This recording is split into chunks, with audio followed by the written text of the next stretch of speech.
Welcome to the Emerging Youth Workers channel. Here, you will find valuable information on various topics related to working with young people and the youth work sector. If you find this video helpful, please subscribe to our channel. Hey everyone, and welcome back. Today, we're diving into a really important topic: how young people cope with trauma. When faced with incredibly stressful or upsetting experiences, we all develop ways to manage. These are our coping mechanisms. But not all coping strategies are created equal. Some help us heal and thrive in the long run, while others might only offer a temporary fix and could even hold us back. Let's explore the difference between adaptive and maladaptive coping, especially in the context of youth. So, what exactly are coping strategies? Think of them as the thoughts and actions we use to navigate tough times. It's vital, especially for those working with young people, to understand these strategies. We can broadly split them into two camps. First, adaptive or healthy coping. These are the strategies that help us manage stress effectively. They often tackle the root of the problem, promote emotional stability, and support long-term well-being. Second, maladaptive or unhealthy coping. These might give some short-term relief, maybe distract us for a bit, but they don't actually solve the underlying issues. Often, they end up causing more problems or increasing stress down the line. It's also helpful to differentiate between coping strategies. Problem-focused coping aims to actively change the stressful situation, whereas emotion-focused or meaning-focused coping aims to manage the resulting difficult feelings or alter one's perspective on the situation. For trauma survivors, many initial responses are all about survival, just getting through overwhelming fear or pain. Now, let's look at some common maladaptive strategies young people might use after trauma. Remember, these often start as understandable attempts to cope, but they become harmful over time. Substance use. Turning to alcohol or drugs to numb pain or escape memories.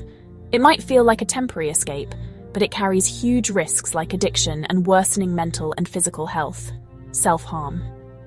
Things like cutting or burning can be ways to deal with unbearable emotions, punish oneself, feel something instead of numbness, or regain a sense of control. Avoidance. Actively dodging thoughts, feelings, people, or places linked to the trauma. This could look like procrastinating, sleeping excessively, or even forcing toxic positivity by denying anything negative. While it reduces immediate distress, avoidance stops the processing needed for healing. Risk-taking. Engaging in dangerous behaviours like unsafe sex, reckless driving, or fighting. This can stem from trouble controlling impulses, trying to feel alive, or even unconsciously reenacting trauma dynamics. Withdrawal, isolation. Pulling away from friends, family, and activities. This is common after trauma, but can deepen feelings of loneliness and cut off vital support. Aggression, lashing out verbally or physically. This often masks underlying fear or frustration and can damage relationships and lead to serious consequences. Emotional numbing, dissociation, shutting down feelings or mentally checking out. This is a defense mechanism, but gets in the way of processing trauma and connecting with others. Perfectionism/over-control, becoming rigid with routines or obsessing over details. This can be an attempt to create order in a world that felt chaotic and unsafe. It's crucial to add a critical perspective here. Many behaviours we label maladaptive might have actually started as functional adaptations, necessary survival skills in a dangerous environment.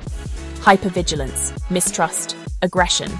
These might have worked to keep a young person safe or help them endure something awful. Trauma changes how we perceive threats. So instead of just labeling these behaviours as bad, a trauma-informed approach means getting curious. Why did this behaviour start? What need was it trying to meet?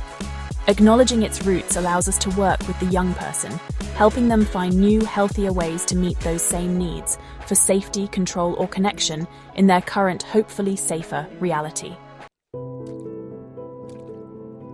So, what does adaptive or healthy coping look like?